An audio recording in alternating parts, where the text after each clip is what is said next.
Hey guys, எல்லாருக்கும் வணக்கம். Welcome to TN75 மோட்டோலாக். KTMல ஒரு புதிய அட்வென்ச்சர் விட்டுருக்காங்க. ஸோ அட்வென்ச்சர் 390X ஓட ரைட் ரிவ்யூ தான் கைஸ் இந்த பார்க்க போகிறோம். ஸோ நம்ம சேனலில் இதோட ஃபுல் டீட்டெயில் ரிவ்யூ வீடியோ போட்டிருக்கேன். யாராச்சும் பார்க்கலன்னா போய் செக் பண்ணி பாருங்க. நான் டிஸ்கிரிப்ஷன் லிங்கும் கொடுக்குறேன். KTM ரிலேட்டடாக நிறைய வீடியோஸ் போட்டிருக்கேன். 390, 250, 200 போட்டிருக்கேன். கைஸ் செக் பண்ணி பாருங்க. போன வீடியோவில் நம்ம இந்த வண்டியோட எக்ஸாஸ்ட் நோட் பார்க்கல. ஸோ இதான் எக்ஸாஸ்ட் நோட்டு. 390யோட எக்ஸாஸ்ட் நோட்டு நீங்கள் நார்மலாக கேட்டிருப்பீங்க. அதோட எக்ஸாஸ்ட் தான் சவுண்ட் தான் இருக்குது. ஸோ ஃபஸ்ட் டைமாக நான் இந்த அட்வென்ச்சரை நான் ஓட்டுறேன். ஸோ இந்த வண்டி எனக்கு ரொம்பவே பிடிச்சிருக்குன்னு சொல்லலாம். ஏன் அப்படின்னு சொல்கிறேன்னு பார்த்தீங்கன்னா, நார்மலாக நான் இந்த அட்வென்ச்சர் டைப் வெஹிக்கிள்ஸ் நான் பெருசாக ஓட்டினது கிடையாது. ஒரே ஒரு வாட்டி எக்ஸ்பல்ஸ் ஓட்டியிருக்கேன். அதுக்கப்புறம் ஹிமாலயன் 450 ஓட்டியிருக்கேன். KTMல அட்வென்ச்சர் சீரிஸ் நான் பெருசாக ஓட்டினது கிடையாது. ஸோ இந்த வண்டி தான் ஓட்டுறது. இது ரொம்ப அக்ரெசிவாக இருக்குங்க. செம்மையாக இருக்குது வண்டி. நம்ம திருக்க வண்டி ஏறி போடுற மாதிரி இருக்குது. ஸோ இந்த வண்டி ரோட் ப்ரெசன்ஸு வேற மாதிரி இருக்குங்க. சத்தியமாக சொல்கிறேன், நான் எதிர்பார்க்காத ஒன்று. இந்த ஃபுல் ஆரஞ்சு இருக்கா, ரொம்ப அட்ராக்டிவாக இருக்குது அந்த ஆரஞ்சு. ஸோ அதனால எல்லாருக்குமே இந்த வண்டியை பார்க்குறதுக்கு ஈஸியாக இருக்கும். ஸோ நின்றுட்டே இருக்கணும். ஸோ அதனால தான் ஏறினேன். ஸோ ஓகே, நம்ம பெருசாக பில்டப் பண்ணாமல் இந்த வண்டியை பற்றி பார்ப்போம். ஸோ கைஸ், நம்ம இப்போ ஓட்டுறது அட்வென்ச்சர் 390X. சரியா, இப்போ அட்வென்ச்சர் 390Sன்னு இருக்குது. ஸோ SRன்னு சொல்கிறாங்க. அதான் டாப் வேரியண்ட். அதான் அட்வென்ச்சர் 390. ஓகேவா. ஸோ இது X. இது ஒரு என்ன சொல்கிறது, நம்ம அட்வென்ச்சர் 390 வாங்க முடியாதவங்களுக்கு ஒரு 1 lakh கம்மியாக இந்த வண்டியை ப்ரொவைட் பண்ணுறாங்க. ஓகேவா. இதில் என்னென்னா ஒரு எலக்ட்ரானிக் ஸ்பெக்ஸ் எல்லாம் இருக்குது தெரியுமா, அதெல்லாம் பெருசாக வராது. இப்போ எக்ஸாம்பிள் சொல்லணும்னா எம்டிசினா ட்ராக்ஷன் கண்ட்ரோல், க்ரூஸ் கண்ட்ரோல் வராது, ஸ்பீட் கண்ட்ரோல் வராது, அது மாதிரி லான்ச் கண்ட்ரோல் வராது, கார்னருங்க ABS வராது, ட்ராக்ஷன் ABS அப்படின்னு சொல்லிட்டு ஒரு சம்பவம் இருக்குது, அது வராது. அது மாதிரி அட்ஜஸ்டபிள் லிவர்ஸ் வராது, அட்ஜஸ்டபிள் USD ஃபோர்க் வராது, அட்ஜஸ்டபிள் சஸ்பென்ஷன் வராது, எதுவுமே வராது. நார்மலாக நீங்கள் ஒரு அட்வென்ச்சர் வெஹிக்கிள் ஆனால் எனக்கான நல்ல பவர் வேணும். இப்போ 250 போனால் பவர் கம்மியாக இருக்குது, ஆனால் எனக்கு கொஞ்சம் பவராக வண்டி வேணும் அப்படின்னா ஆசைப்படுறீங்கன்னா கண்டிப்பாக நீங்கள் 390X எடுக்கலாம். ஸோ இந்த வண்டியை பொறுத்த வரைக்கும் இந்த ரோட் ப்ரெசன்ஸ் இருக்குது தெரியுமா, அது பயங்கரமாக க்ரியேட் பண்ணுங்கள். நம்ம நிறைய பேர் நம்மளை நோட் பண்ணுற மாதிரி இருக்கும். ஸோ இப்போ போகிறப்போ அப்படி தாங்க, அங்கிட்டு 2-3 பேர் என்ன நோட் பண்ணுற மாதிரி இருந்தது. ஸோ அந்த நான் வீடியோ எடுக்கல, எடுத்துகிட்டு போய் நான் காமிச்சிருப்பேன். அவ்வளோ அழகாக இருந்துச்சு.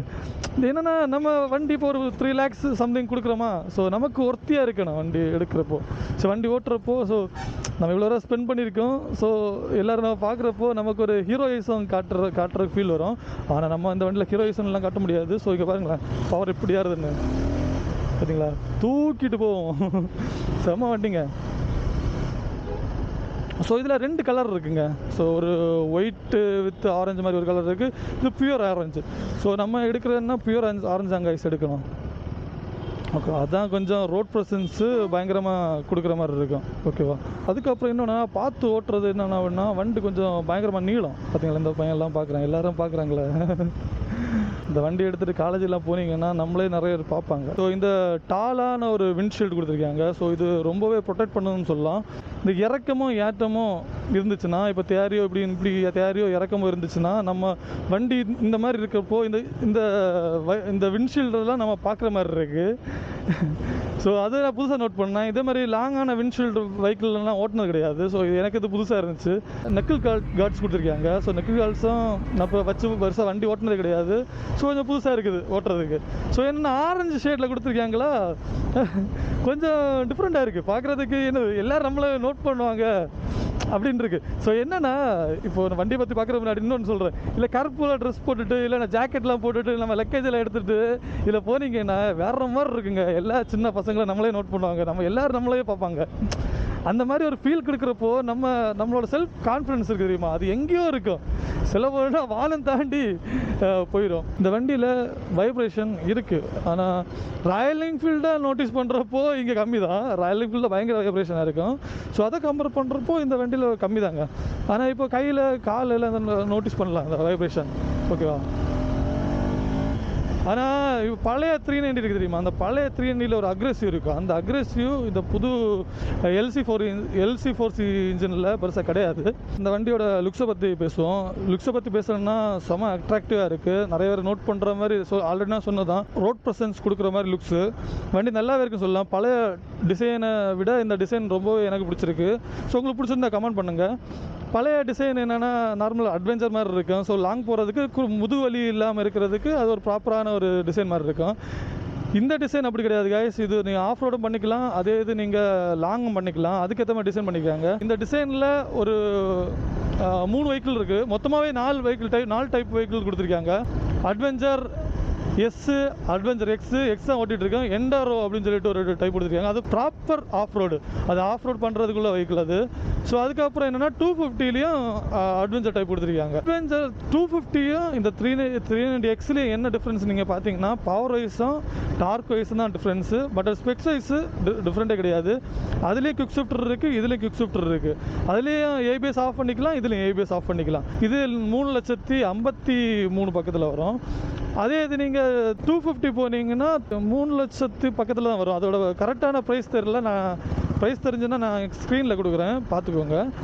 ஸோ உங்களுக்கு நல்லா இல்லை, எனக்கு கொஞ்சம் பவராக வேணாம், ஸ்பெக்ஸ் தேவையில்லை, எலக்ட்ரானிக் ஸ்பெக்ஸ் தேவையில்லை, நான் ஆஃப் ரோடு மோஸ்ட்டாக யூஸ் பண்ணுவோம் அப்படின்னா நீங்கள் கண்டிப்பாக நீங்கள் 390X போகலாம். ஏன்னா ஆஃப் ரோட் போன்றப்போ நம்ம இந்த சென்சார் வெஹிக்கிள்ஸ் இருந்துச்சுன்னா இதை பிரச்சனை வந்துச்சுன்னா ரொம்ப கஷ்டம். ஸோ அதனால் அதை கம்பேர் பண்ணுறப்போ நீங்கள் 390Xன்னே போகலாம். ஓகேவா? அரௌண்ட் மைலேஜ் பார்த்தீங்கன்னா ஒரு 30 கிடைக்குன்னு சொல்கிறாங்க. ஒரு 28 ஆச்சு எதிர்பார்க்கலாம்.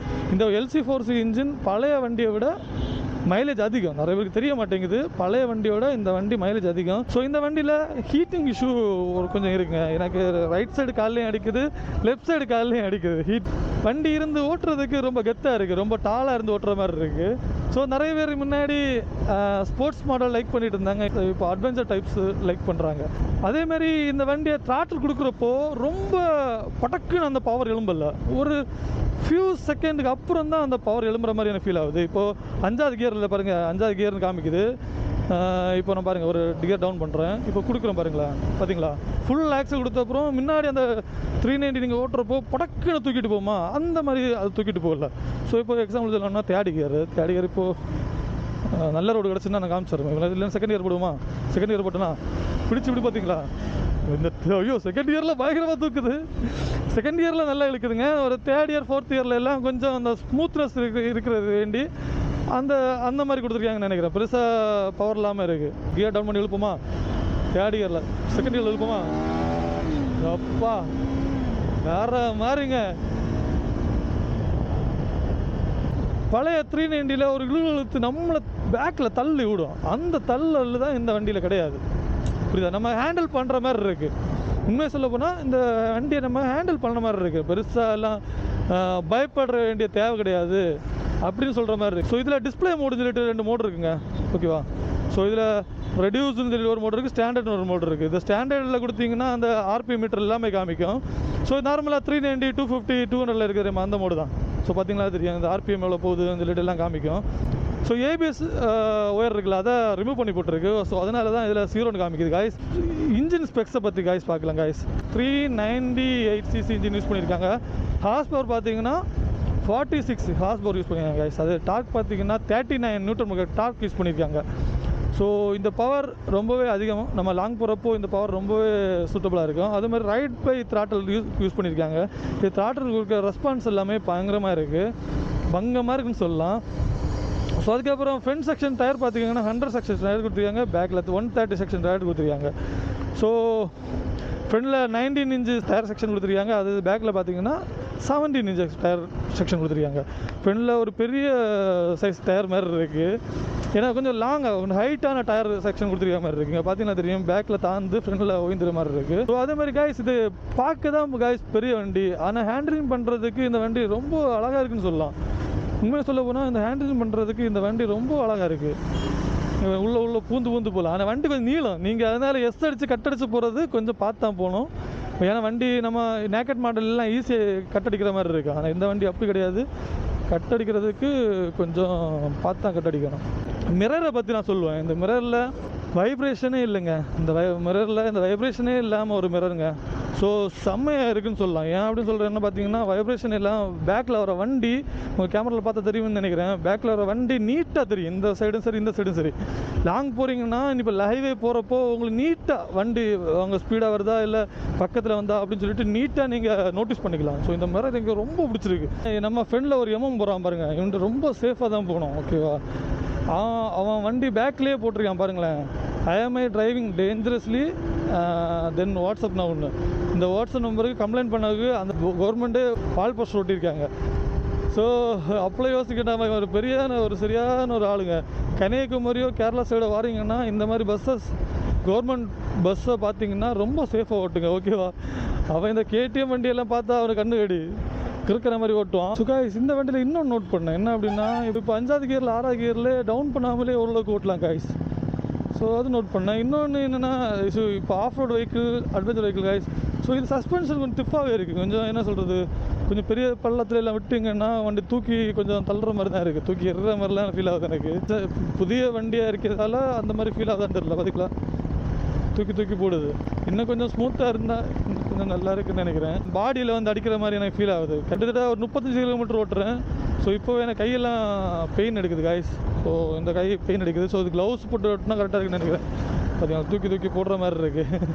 ஸோ கட்டளை எல்லாம் போட்டால் தூக்கி தூக்கி கொஞ்சம் போடுற மாதிரி இருக்குது. ஸோ அது வண்டி ஓட்ட பழகுமான்னு தெரியல, பட் இப்போ இருக்குது. வண்டியில் பிரேக்கிங் நல்லா இருக்குங்க. இப்போ ஏபிஎஸ் கனெக்ட் பண்ணி ஓட்டலை, ஆனால் ஏபிஎஸ் இல்லாமல் வண்டி பிரேக்கிங் பயங்கரமாக. ஸோ இந்த வண்டிலையும் குண்டி வலி கண்டிப்பாக இருக்குதுன்னு நினைக்கிறேன். எனக்கு இப்போவே லைட்டாக மரத்த மாதிரி இருக்குது. நம்ம லாங் போகிறப்போ கண்டிப்பாக இந்த வண்டியில் குண்டு வலி இருக்கும். நான் சொன்ன மாதிரி ஹீட்டிங் இஷ்யூவும் இருக்குது, வைப்ரேஷனும் ஓரளவுக்கு இருக்குது. ஸோ ஓரளவுக்கு இந்த வண்டியை பற்றி நான் பேசியிருப்பேன்னு நினைக்கிறேன். ஸோ ஏதாச்சும் டவுட்ஸ் இருந்தால் எனக்கு கண்டிப்பாக கமெண்ட் பண்ணுங்கள். ஸோ நம்ம வண்டியை பற்றி இன்னும் கொஞ்சம் டீட்டெயிலாக பேசலாம். ஓகே, பாய்.